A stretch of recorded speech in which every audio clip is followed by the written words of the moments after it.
रात के 12 बज रहे थे, लेकिन 21 साल के हरीश की आंखों से नींद कोसों दूर थी। वो इधर उधर करवटें बदल रहा था और काम्या के बारे में सोच रहा था। फिर उसने अपना मोबाइल निकाला और मोबाइल की गैलरी में काम्या की तस्वीर को जूम करके देखने लगा। जैसे जैसे काम्या की तस्वीर बड़ी और नजदीक होती जा रही थी, उसकी सांसें तेज हो रही थी और दिल की धड़कन भी बढ़ रही थी। उफ, कोई इतना खूबसूरत कैसे हो सकता है? ऐसा लगता है कि ईश्वर ने टाइम निकालकर इन्हें बनाया है। काश ये हमेशा के लिए मेरी हो जाए।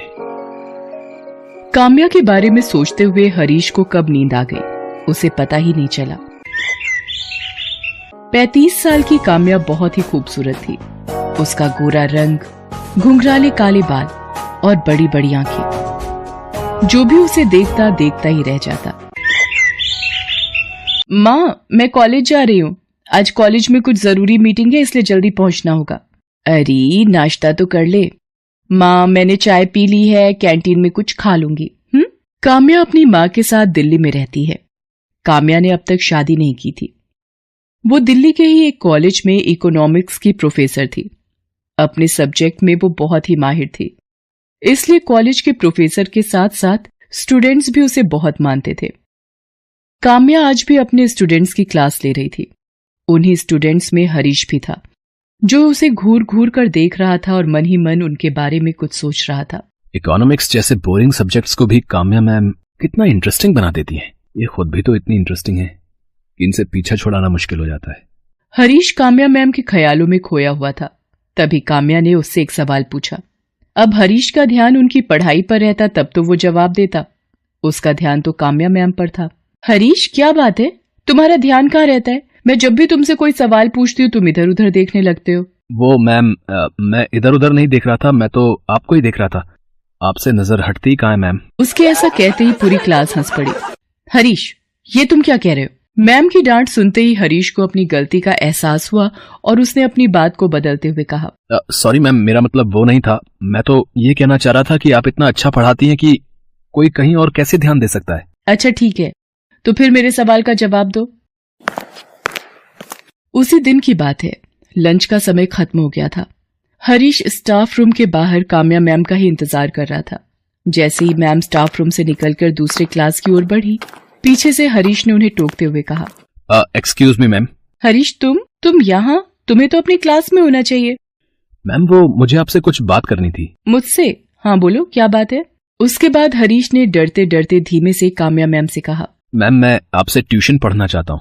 ट्यूशन? पर मैं तो ट्यूशन नहीं पढ़ाती। तुम्हें कोई भी प्रॉब्लम है तो तुम मुझसे यहीं पूछ लो, मैं उसका सोल्यूशन दे दूंगी। सॉरी मैम, लेकिन यहाँ इतने सारे स्टूडेंट्स होते हैं कि मैं पूछ ही नहीं पाता, और कभी कभी तो लगता है कि कहीं मेरे किसी क्वेश्चन पर वो हंस ना दें। अरे ये क्या बात हुई? क्वेश्चन पूछने पर कोई क्यों हंसेगा? जितनी मर्जी है और सब्जेक्ट से रिलेटेड जो भी सवाल है तुम पूछो। एक बार नहीं, बार बार पूछो, लेकिन ट्यूशन के लिए मुझसे मत कहो। लेकिन हरीश अपनी जिद पर अड़ा रहा और काम्या को इमोशनली ब्लैकमेल करने लगा। मैम, मेरा इकोनॉमिक्स बहुत ही कमजोर है। मुझे लगता है कि मैं इसमें फेल हो जाऊंगा। अगर मैं फेल हो गया तो पूरे कॉलेज और घर वालों के सामने मेरी नाक कट जाएगी। मैम, मेरे पापा किसान हैं। बहुत ही मेहनत से वो मुझे और मेरी बहन को कॉलेज में पढ़ा रहे हैं। उन्हें हम दोनों से बहुत सारी उम्मीदें हैं। अगर मैं फेल हो गया तो वो टूट जाएंगे मैम। ये कहते हुए हरीश रोने लगा। हालांकि उसके आंसू घड़ियाली थे और वो किसी तरह काम्या के घर जाना चाहता था ताकि वो काम्या मैम के साथ अकेले में कुछ समय बिता सके, उन्हें देख सके, उन्हें महसूस कर सके और एक दिन अपने दिल की बात उनसे कह सके। लेकिन काम्या को इस बात का कहाँ पता था। उसके लिए तो हरीश भी बाकी स्टूडेंट्स की तरह ही था। आखिरकार काम्या ने उसे 1 घंटे घर पर ट्यूशन देने की बात कही। साथ ही ये भी कहा कि हरीश, तुम ये बात किसी और स्टूडेंट को मत बताना कि मैं तुम्हें ट्यूशन दे रही हूँ, क्योंकि मैं पर्सनली ट्यूशन के बहुत ही खिलाफ हूँ। भला ये बात हरीश किसी को क्यों बताता। हरीश अगले दिन से ही काम्या मैम के घर ट्यूशन पढ़ने जाने लगा। हरीश को काम्या के घर जाते हुए 1 हफ्ते हो गए थे। एक दिन काम्या उसे पढ़ा रही थी और वो हमेशा की तरह पढ़ाई से ज्यादा उनकी खूबसूरती में खोया हुआ था।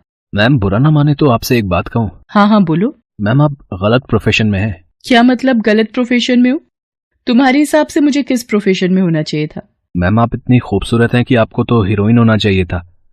कसम से, फैंस की लाइन लगी होती है आपके घर के बाहर और उन फैंस में मैं सबसे आगे होता।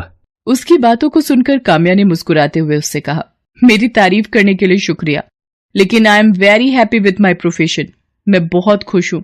इनफैक्ट मैं बचपन से ही टीचर बनना चाहती थी ताकि समाज में वो बदलाव ला सकूं जिससे समाज ग्रो करे, वो नए सपने देखे और इस दुनिया को खूबसूरत। हरीश काम्या के यहाँ ट्यूशन पढ़ने आता रहा, लेकिन काम्या को अब ये एहसास होने लगा था कि वो पढ़ाई से ज्यादा उसमें दिलचस्पी ले रहा है। एक दिन तो उसने बहुत ही पर्सनल सा सवाल काम्या से किया, आपकी थिंकिंग आपकी ही तरह खूबसूरत है मैम। मैम आप इतनी खूबसूरत हैं तो फिर आपने अब तक शादी क्यों नहीं की? क्या आप किसी से लव करती हैं? उस दिन काम्या ने हरीश को टोक दिया और कहा, देखो हरीश, तुम यहाँ जिस काम के लिए आते हो वही करो। मेरी पर्सनल लाइफ में इंटरफेयर मत करो और ना ही पर्सनल बातें करो। मैं देख रही हूँ कि तुम पढ़ाई से ज्यादा मेरी निजी जिंदगी में इंटरेस्ट लेते हो।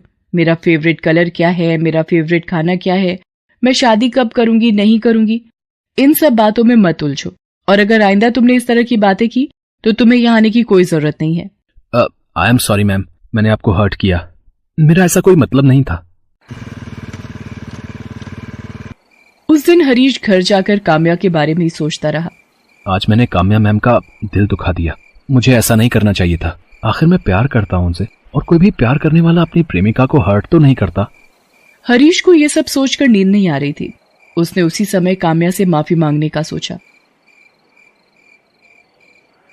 उसने अपने घर के गमले से एक गुलाब का फूल तोड़ा और रात के 10:30 बजे काम्या के घर की ओर चल पड़ा। आज मैं काम्या मैम से माफी तो मांगूंगा ही, साथ ही उनसे अपने दिल की बात भी कह दूंगा। आखिर एक ना एक दिन तो उनको बोलना ही पड़ेगा ना। बिना बोले तो उन्हें मेरे दिल की फीलिंग्स कैसे पता लगेंगी। काम्या के घर पहुंचते पहुंचते रात के 11:30 बज गए थे। हर ओर सन्नाटा छा गया था। काम्या के घर का दरवाजा भी बंद था। मैम के घर का दरवाजा तो बंद है, लेकिन मैं उनसे माफी मांगे बिना और दिल की बातें कहे बिना नहीं जाऊंगा। उसके बाद हरीश पाइप के सहारे काम्या मैम की बालकनी में पहुंचा, फिर घर के अंदर चला गया।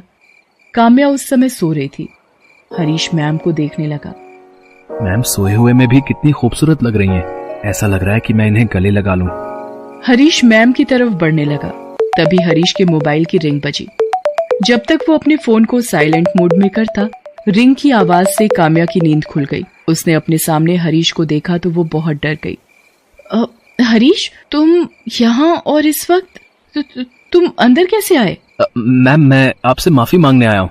माफी किस बात की? मैम मैं आपसे पर्सनल सवाल अब कभी नहीं करूंगा। ये कहने के लिए तुम इतनी रात को और इस तरह मेरे घर आए हो? ये कहकर हरीश ने गुलाब का फूल काम्या की ओर बढ़ाते हुए कहा, आई लव यू मैम। मैं आपसे बहुत प्यार करता हूँ। मैं आपके बिना नहीं रह सकता। मुझे हर पल, हर सेकंड, हर जगह आप दिखाई देती है ma'am. I really love you ma'am. ये सब क्या बकवास है हरीश? तुम होश में तो हो? तुम्हें पता है तुम क्या कह रहे हो? ये कहकर हरीश काम्या की ओर एक बार फिर से बढ़ा। Stop, I said stop. जहां खड़े हो वहीं खड़े रहो, नहीं तो अभी मैं पुलिस को बुलाऊंगी और तुम्हें जेल भिजवा दूंगी। एक ही सेकंड में सारी आशिकी बाहर आ जाएगी। ये आप क्या कह रही हैं मैम? किसी को प्यार करना कोई गुनाह तो नहीं है। देखिए, पुलिस को मत बुलाइए। मेरे प्रेम प्रस्ताव को स्वीकार कर लीजिए। वैसे मैं जानता हूँ कि आप भी मुझे चाहती हैं, बस कहने से डरती हैं। अगर मुझे नहीं चाहती तो फिर ट्यूशन के लिए क्यों अलाउ किया मुझे? हरीश, तुम्हें अच्छे से पता है कि ट्यूशन के लिए मैंने क्यों अलाउ किया, लेकिन लगता है मैंने सच में बहुत बड़ी गलती कर दी है। नहीं मैम, आपने कोई गलती नहीं की है।